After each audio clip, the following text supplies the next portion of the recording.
Marcus Aurelius is usually sold to us as the calmest man in history, the philosopher-emperor, the marble statue with the distant gaze, the poster boy for keep your head in chaos. But if you actually read his private writing, what we call meditations, you don't meet a man floating above stress.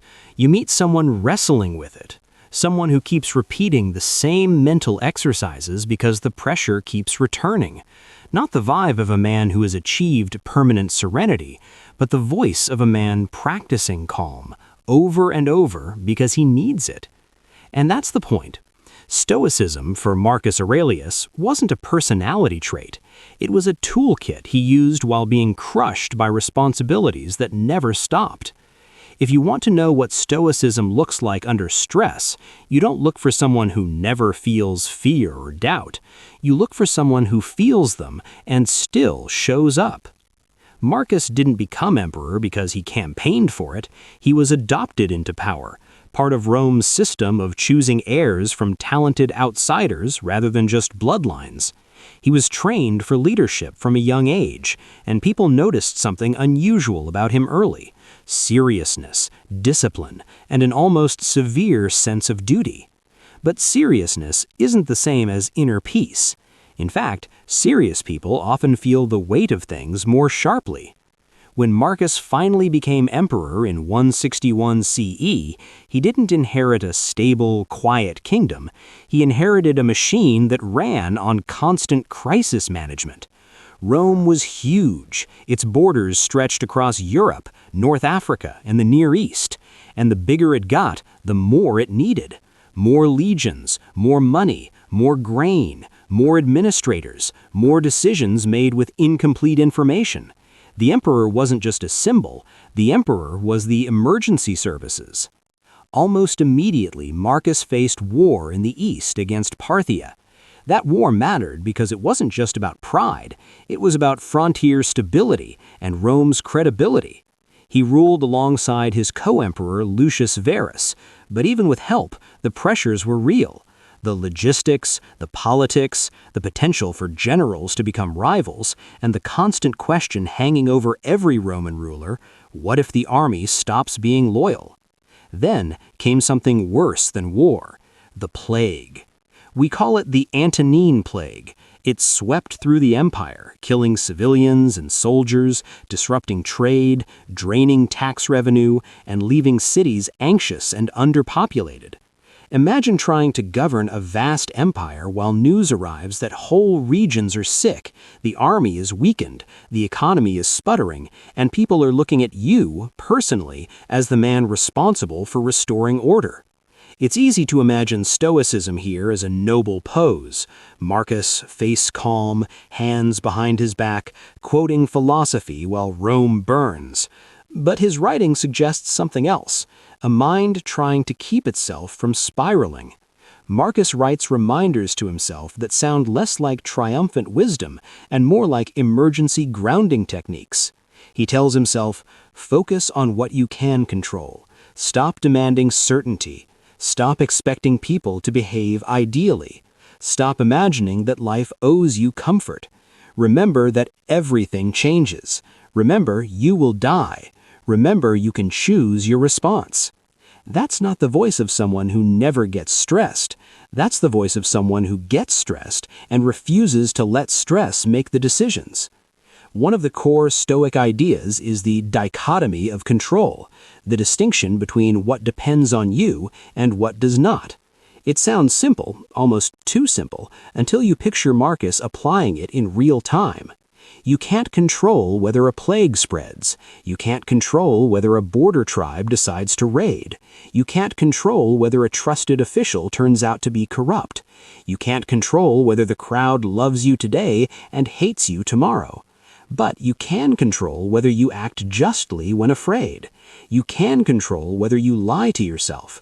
You can control whether you punish someone out of anger or out of necessity.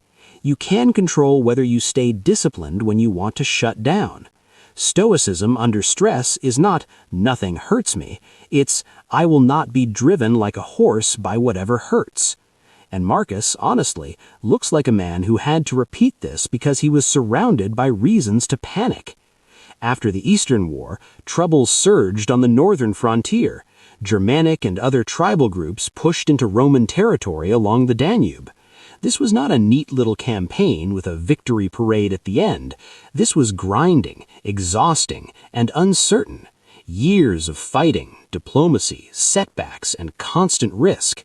Here's the part people miss. Much of Meditations was likely written during these campaigns, in military camps, amid mud, cold, and the pressure of command. He wasn't journaling in a safe palace with a cup of wine. He was writing while trying to keep an empire stitched together. That context changes how you read him.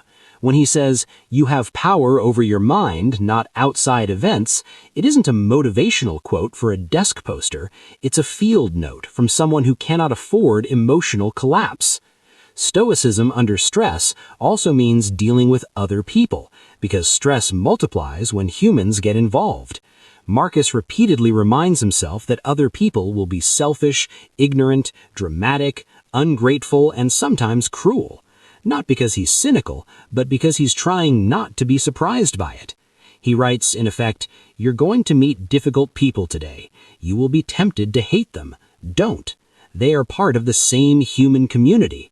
They don't know better, or they are trapped by their own impulses. Your job is to respond with reason, not reflex." Again, that's not someone who's naturally unbothered. That's someone preparing for the daily test. If you want to see Stoicism under stress, look at how Marcus treats anger. Stoicism doesn't say never feel anger. It says anger is a bad advisor. Anger tells you to punish too hard, to speak too sharply, to escalate conflict, to turn policy into revenge. Marcus keeps warning himself that the only thing truly yours is your moral character, and anger is one of the fastest ways to hand that over. Now, here's where the emperor with anxiety idea becomes genuinely useful, if we treat it carefully. We can't diagnose Marcus Aurelius from 1800 years away, but we can observe a pattern. He's intensely concerned with worry, anticipation, dread, impatience, and mental agitation. He talks about restlessness. He talks about how the mind runs away. He talks about how easy it is to be pulled into other people's drama and lose your center. In modern terms, that's the internal weather many stressed people live with. Your responsibilities are real, the stakes are real, and your mind keeps scanning for threats. Marcus's answer is not to pretend the threats don't exist. His answer is to keep narrowing his attention to the next right action. Stoicism under stress is basically, do the next duty. Do it well. Don't add extra suffering by arguing with reality. And arguing with reality is what the anxious mind does best. It demands guarantees. It rewrites the past. It invents worst-case futures. It tries to control what can't be controlled. Marcus keeps interrupting that process. He does it with perspective. He zooms out until his problems shrink to their true size. Rome feels like the whole world when you're in it, but Marcus reminds himself that cities rise and fall. Names are forgotten, and even emperors become dust. Not as a morbid obsession, more like a pressure release valve. If your mind is insisting this is unbearable, Marcus answers, in the scale of nature, it's a moment. Endure it and act rightly. And Marcus, honestly, looks like a man who had to repeat this because he was surrounded by reasons to panic. After the Eastern War, trouble surged on the northern frontier. Germanic and other tribal groups pushed into Roman territory along the Danube. This was not a neat little campaign with a victory parade at the end. This was grinding, exhausting, and uncertain. Years of fighting, diplomacy, setbacks, and constant risk. Here's the part people miss. Much of Meditations was likely written during these campaigns, in military camps, amid mud, cold, and the pressure of command. He wasn't journaling in a safe palace with a cup of wine. He was writing while trying to keep an empire stitched together. That context changes how you read him. When he says, "You have power over your mind, not outside events," it isn't a motivational quote for a desk poster, it's a field note from someone who cannot afford emotional collapse. Stoicism under stress also means dealing with other people, because stress multiplies when humans get involved. Marcus repeatedly reminds himself that other people will be selfish, ignorant, dramatic, ungrateful, and sometimes cruel. Not because he's cynical, but because he's trying not to be surprised by it. He writes, in effect, "You're going to meet difficult people today. You will be tempted to hate them. Don't. They are part of the same human community. They don't know better, or they are trapped by their own impulses. Your job is to respond with reason, not reflex." Again, that's not someone who's naturally unbothered. That's someone preparing for the daily test. If you want to see Stoicism under stress, look at how Marcus treats anger. Stoicism doesn't say, "never feel anger." It says, "Anger is a bad advisor." Anger tells you to punish too hard.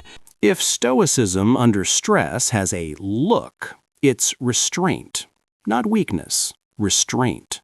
The ability to pause between the trigger and the response and choose the response that matches your values, not your mood. Marcus also practiced Stoicism through writing itself. Meditations isn't a book he wrote for you. It's not a public manifesto. It's a private notebook, essentially self-coaching. That matters because it reveals what he struggled with. People don't write themselves reminders about things that are effortless. They write reminders about what they're in danger of forgetting. He repeats, "Don't chase praise. Don't fear blame. Don't indulge luxury. Don't become addicted to comfort. Don't become theatrical. Don't let your mind scatter." Why repeat it? Because being emperor makes every one of those temptations stronger. Praise is everywhere. Luxury is limitless. Flattery becomes a profession. Comfort is a trap. And stress creates its own cravings. When you're exhausted, you want relief now, even if it costs you later. This is where Stoicism gets practical. Marcus treats the mind like a city under siege. If you let the gates open to every impulse, you lose. So you guard the gates. Not by becoming emotionless, but by becoming deliberate. He also attacks the idea that stress gives you permission to be worse. That's a very modern problem. People say, "I'm under pressure, so of course I snapped," or "I'm anxious, so I can't do the hard thing." Marcus would be sympathetic to the pressure. He lived inside it. But he'd reject the permission slip. Stoicism under stress insists that your circumstances don't get to edit your character. To Marcus, virtue isn't abstract, it's a checklist for crisis. Wisdom, see clearly, don't lie to yourself, don't confuse fear with fact. Justice, treat people fairly even when it's inconvenient. Courage, do what must be done even when you feel vulnerable. Temperance, don't overreact, don't overindulge, don't lose control. That is Stoicism as a decision-making framework when your nervous system is screaming. Now, we should also be honest. Marcus was not a flawless saint. He was a Roman emperor. Rome's system included brutality, hierarchy, and violence. There were persecutions and scapegoating in the empire during his reign, and historians still argue about his direct role and responsibility. He also spent much of his rule at war, and war always creates suffering that no philosophy can fully clean. Stoicism can guide a leader toward restraint, but it can't remove the moral complexity of ruling an empire based on conquest. And then there's the most famous complication of all, Commodus. Marcus is often praised as one of the good emperors, but he handed power to his biological son, Commodus, whose reign became notorious for excess and instability. Why did Marcus do that? We can only infer. Perhaps he believed dynastic continuity would prevent civil war. Perhaps he misjudged his son. Perhaps he felt trapped by political reality. Whatever the reason, it's a reminder that even a philosopher king makes decisions under uncertainty, and sometimes those decisions go badly. Which brings us back to stress. Stoicism doesn't promise perfect outcomes. It promises a way to live with imperfect outcomes without losing yourself. When Marcus says, in essence, do the work in front of you, he isn't claiming that the work will succeed. He's saying that your responsibility is to act rightly and let the results unfold as they will. That's a hard doctrine for anxious minds, because anxious minds want guarantees. Marcus offers something else, a stable inner standard. So what does Stoicism look like under stress, specifically in Marcus Aurelius's world? It looks like waking up in a military camp, knowing that today might bring bad news, and still committing to act with fairness. It looks like watching plague erode your empire's strength and not collapsing into despair or magical thinking, just practical action and mental discipline. It looks like feeling irritation at someone's incompetence and choosing to teach or correct rather than humiliate. It looks like resisting the emperor's most dangerous drug, applause. And it looks like refusing to make your own suffering worse by layering complaint on top of pain. Marcus has a line of thought he returns to again and again. Pain is real, but your judgment about pain can be optional. The event happens. Then the mind adds a story. This is unbearable. This is humiliating. This should not be happening. This ruins everything. Stoicism, under stress, tries to catch the story as it forms. Not to deny reality, just to stop catastrophizing. If you've ever felt stress turn into a mental spiral, you already know what Marcus is fighting. That's why he feels surprisingly modern. He doesn't write like someone giving a lecture. He writes like someone trying to keep his footing on a ship in rough water. There's also a tenderness in his stoicism that people miss. He reminds himself to treat others as kin. He urges himself to be patient. He tells himself that everyone is struggling in their own way. That's not cold philosophy.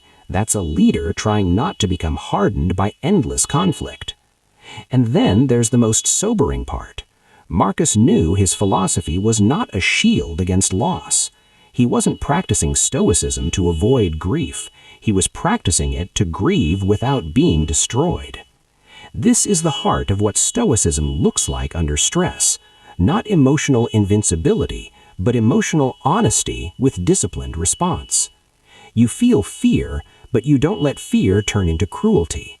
You feel sadness, but you don't let sadness turn into surrender. You feel anger, but you don't let anger write policy. You feel pressure, but you don't let pressure become your personality. Marcus's personal notebook survives because it captures something rare, power speaking privately without performance. And what it shows is not a man who never trembled.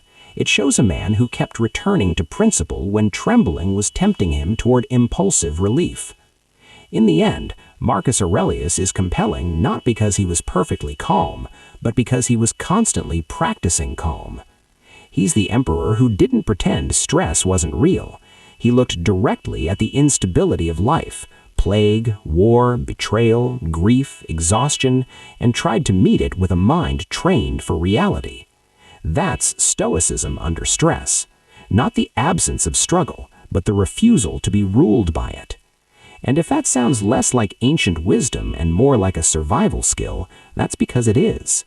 Marcus wasn't writing for a bookstore. He was writing to get through tomorrow without losing the best part of himself.